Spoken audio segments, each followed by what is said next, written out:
વડોદરામાં પણ કોંગ્રેસને ઉમેદવારો તૂટવાનો ડર સતાવી રહ્યો છે। વોર્ડ નંબર 1ના કોંગ્રેસના 2 ઉમેદવારો અપક્ષ ઉમેદવાર સાથે દેખાતા હડકંપ મચી ગયો છે। કોંગ્રેસ ઉમેદવાર સોના દેસાઈ પુષ્પાબેન વાઘેલા અત્યારથી જ પેનલ તોડી છે તેવું લાગી રહ્યું છે। બળવાખોર અને અપક્ષ ઉમેદવાર હરીશ પટેલ સાથે બંને પ્રચારમાં દેખાયા, જે બાદ અનેક ચર્ચાઓએ જોર પકડ્યું છે।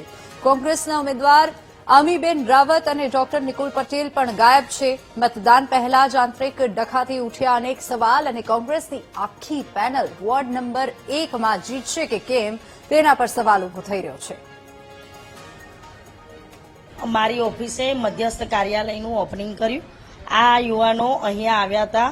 એમણે તમામને આ બાબતે આમંત્રણ આપેલું હતું કે અમે કોઈ પક્ષ નથી જોતા, પણ અમે ભીમરાવ બાબા સાહેબ આંબેડકરજીની જ્યારે રેલી નીકળતી હોય તો અમે તમામને આમંત્રિત કરીએ છીએ, તમે લોકો પણ આવજો।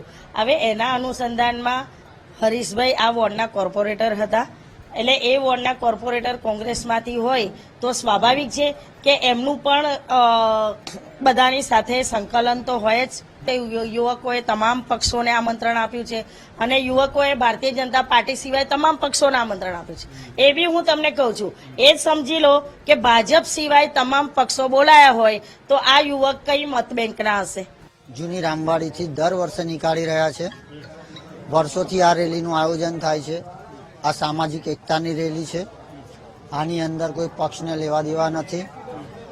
આમાં તમામે તમામ વિસ્તારના તમામે તમામ ઉમેદવારો પોતપોતાની સ્વેચ્છાથી હાજર હતા। બીજું કે અમે લોકોએ અમારી જે લોકો જોડે સારા સંબંધ હતા, વિસ્તારમાં જે લોકો કામ કરી રહ્યા છે એ લોકોને પર્સનલી આમંત્રણ આપેલા ને અમારા આમંત્રણને માન આપી ને એ લોકો હાજર રહ્યા છે। એમાં અમારે કોઈ લેવા દેવા નથી કે કોણ ભાજપનું છે, કોણ કોંગ્રેસનું છે, કે કોણ આપનું છે, કે કોણ કયા પક્ષથી આવી રહ્યું છે, કોઈ અપક્ષથી બી આવી રહ્યું છે।